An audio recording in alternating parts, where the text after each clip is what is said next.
شروع اللہ کا نام لے کر جو بڑا مہربان نہایت رحم والا ہے۔ کاف ہا یا عین صاد، یہ تمہارے پروردگار کی مہربانی کا بیان ہے جو اس نے اپنے بندے زکریا پر کی تھی جب انہوں نے اپنے پروردگار کو دبی آواز سے پکارا اور کہا کہ اے میرے پروردگار، میری ہڈیاں بڑھاپے کے سبب کمزور ہو گئی ہیں اور سر سفید بالوں کی وجہ سے چمکنے لگا ہے، اور اے میرے پروردگار، میں تجھ سے مانگ کر کبھی محروم نہیں رہا، اور میں اپنے بعد اپنے بھائی بندوں سے ڈرتا ہوں، اور میری بیوی بانجھ ہے، پھر بھی مجھے اپنے پاس سے ایک وارث عطا فرما جو میری اور اولاد یعقوب کی میراث کا مالک ہو، اور اے میرے پروردگار اس کو خوش اخلاق بنائیو۔ فرمایا اے زکریا، ہم تم کو ایک لڑکے کی بشارت دیتے ہیں جس کا نام یحییٰ ہوگا، اس سے پہلے ہم نے اس نام کا کوئی شخص پیدا نہیں کیا۔ انہوں نے کہا کہ پروردگار، میرے ہاں کس طرح لڑکا ہوگا جبکہ میری بیوی بانجھ ہے اور میں بڑھاپے کی اس حالت کو پہنچ گیا کہ سوکھ گیا ہوں؟ حکم ہوا کہ اسی طرح ہوگا۔ تمہارے پروردگار نے فرمایا ہے کہ مجھے یہ آسان ہے، اور میں پہلے تم کو بھی تو پیدا کر چکا ہوں اور تم کچھ چیز نہ تھے۔ کہا کہ پروردگار، میرے لیے کوئی نشانی مقرر فرما۔ فرمایا نشانی یہ ہے کہ تم صحیح و سالم ہوتے ہوئے 3 رات دن لوگوں سے بات نہ کر سکو گے۔ پھر وہ عبادت کے حجرے سے نکل کر اپنی قوم کے پاس آئے تو ان سے اشارے سے کہا کہ صبح و شام تسبیح کرتے رہو۔ فرمایا اے یحییٰ، ہماری کتاب کو مضبوطی سے تھامے رہو، اور ہم نے ان کو لڑکپن ہی میں دانائی عطا فرمائی تھی اور اپنے پاس سے شفقت اور پاکیزگی دی تھی، اور وہ پرہیزگار تھے اور وہ اپنے ماں باپ کے ساتھ نیکی کرنے والے تھے اور سرکش اور نافرمان نہیں تھے۔ اور جس دن وہ پیدا ہوئے اور جس دن وفات پائیں گے اور جس دن زندہ کر کے اٹھائے جائیں گے ان پر سلام ہے۔ اور کتاب یعنی قرآن میں مریم کا بھی تذکرہ کرو، جب وہ اپنے لوگوں سے الگ ہو کر مکان کے مشرقی حصے میں چلی گئیں، پھر انہوں نے ان کی طرف سے پردہ کر لیا تو ہم نے ان کی طرف اپنا فرشتہ بھیجا، سو وہ ان کے سامنے ایک خوبصورت مرد کی صورت میں آیا۔ مریم بولی کہ اگر تم پرہیزگار ہو تو میں تم سے بچنے کے لیے رحمان کی پناہ لیتی ہوں۔ فرشتے نے کہا کہ میں تو تمہارے پروردگار کا بھیجا ہوا یعنی فرشتہ ہوں، اور اس لیے آیا ہوں کہ تمہیں پاکیزہ لڑکا بخشوں۔ مریم نے کہا کہ میرے ہاں لڑکا کیوں کر ہوگا جبکہ مجھے کسی مرد نے بطور شوہر چھوا تک نہیں اور میں بدکار بھی نہیں ہوں۔ فرشتے نے کہا کہ یوں ہی ہوگا۔ تمہارے پروردگار نے فرمایا کہ یہ مجھے آسان ہے اور میں اسے اسی طریق پر پیدا کروں گا تاکہ اس کو ہم لوگوں کے لیے اپنی طرف سے نشانی اور ذریعہ رحمت بنائیں، اور یہ کام مقرر ہو چکا ہے۔ چنانچہ وہ اس بچے کے ساتھ حاملہ ہو گئیں اور اسے لے کر ایک دور جگہ چلی گئیں۔ پھر درد ذہ ان کو کھجور کے تنے کی طرف لے آیا، کہنے لگیں کہ کاش میں اس سے پہلے مر چکتی اور بھولی بسری ہو گئی ہوتی۔ تب ان کے ٹیلے کے نیچے کی جانب سے فرشتے نے ان کو آواز دی کہ غمناک نہ ہو، تمہارے پروردگار نے تمہارے نیچے ایک چشمہ پیدا کر دیا ہے، اور کھجور کے تنے کو پکڑ کر اپنی طرف ہلاؤ، وہ تم پر تازہ عمدہ کھجوریں گرائے گا، تو کھاؤ اور پیو اور آنکھیں ٹھنڈی کرو۔ اگر تم کسی آدمی کو دیکھو تو کہنا کہ میں نے اللہ کے لیے روزے کی منت مانی، تو آج میں کسی آدمی سے ہرگز کلام نہیں کروں گی۔ پھر وہ اس بچے کو اٹھا کر اپنی برادری والوں کے پاس لے آئیں۔ وہ کہنے لگے کہ مریم، یہ تو نے برا کام کیا۔ اے ہارون کی بہن، نہ تو تیرا باپ ہی برا آدمی تھا اور نہ تیری ماں ہی بدکار تھی۔ تو مریم نے اس بچے کی طرف اشارہ کیا۔ وہ بولے کہ ہم اس سے کہ گود کا بچہ ہے کیسے بات کریں؟ بچے نے کہا کہ میں اللہ کا بندہ ہوں، اس نے مجھے کتاب دی ہے اور نبی بنایا ہے، اور میں جہاں ہوں اور جس حال میں ہوں اس نے مجھے صاحب برکت بنایا ہے، اور جب تک زندہ ہوں مجھ کو نماز اور زکوٰۃ کا ارشاد فرمایا ہے، اور مجھے اپنی ماں کے ساتھ نیک سلوک کرنے والا بنایا ہے اور سرکش و بدبخت نہیں بنایا، اور جس دن میں پیدا ہوا اور جس دن مروں گا اور جس دن زندہ کر کے اٹھایا جاؤں گا مجھ پر سلام ہے۔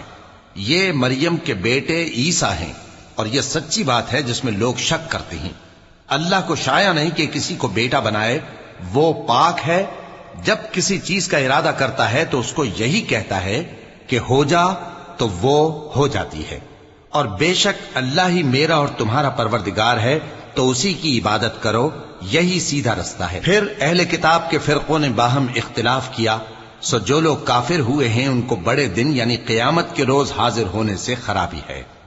وہ جس دن ہمارے سامنے آئیں گے کیسے سننے والے اور کیسے دیکھنے والے ہوں گے، مگر ظالم آج کھلی گمراہی میں ہے، اور ان کو حسرت و افسوس کے دن سے ڈرا دو جب بات فیصل کر دی جائے گی اور وہ غفلت میں پڑے ہوئے ہیں اور ایمان نہیں لاتے۔ ہم ہی زمین کے اور جو لوگ اس پر بستے ہیں ان کے وارث ہوں گے، اور ہماری ہی طرف ان کو لوٹنا ہوگا۔ اور کتاب میں ابراہیم کا ذکر کرو، بے شک وہ نہایت سچے تھے، پیغمبر تھے۔ جب انہوں نے اپنے باپ سے کہا کہ ابا، آپ ایسی چیزوں کو کیوں پوچھتے ہیں جو نہ سنیں اور نہ دیکھیں اور نہ آپ کے کچھ کام آ سکیں؟ ابا، مجھے ایسا علم ملا ہے جو آپ کو نہیں ملا، تو میرے ساتھ ہو جائیے، میں آپ کو سیدھی راہ پر لے چلوں گا۔ ابا، شیطان کی پوجا نہ کیجیے، بے شک شیطان اللہ کا نافرمان ہے۔ ابا، مجھے ڈر لگتا ہے کہ آپ کو اللہ کا عذاب آ پکڑے تو آپ شیطان کے ساتھی ہو جائیں۔ اس نے کہا کہ ابراہیم، کیا تو میرے معبودوں کے خلاف ہے؟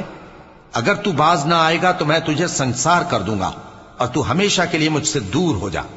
ابراہیم نے سلام علیکم کہا اور کہا کہ میں آپ کے لیے اپنے پروردگار سے بخشش مانگوں گا، بے شک وہ مجھ پر نہایت مہربان ہے، اور میں آپ لوگوں سے اور جن کو آپ اللہ کے سوا پکارا کرتے ہیں ان سے کنارہ کرتا ہوں اور اپنے پروردگار ہی کو پکاروں گا۔ امید ہے کہ میں اپنے پروردگار کو پکار کر محروم نہیں رہوں گا۔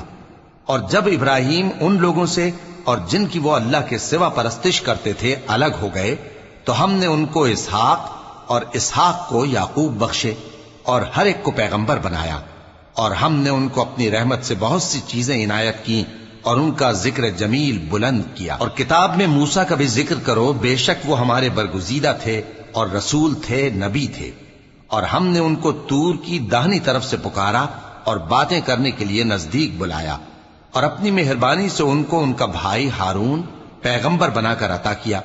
اور کتاب میں اسماعیل کا بھی ذکر کرو، وہ وعدے کے سچے اور رسول تھے، نبی تھے، اور وہ اپنے گھر والوں کو نماز اور زکوٰۃ کا حکم کرتے تھے اور اپنے پروردگار کے ہاں پسندیدہ تھے۔ اور کتاب میں ادریس کا بھی ذکر کرو، وہ بھی نہایت سچے تھے، نبی تھے، اور ہم نے ان کو اونچی جگہ اٹھا لیا تھا۔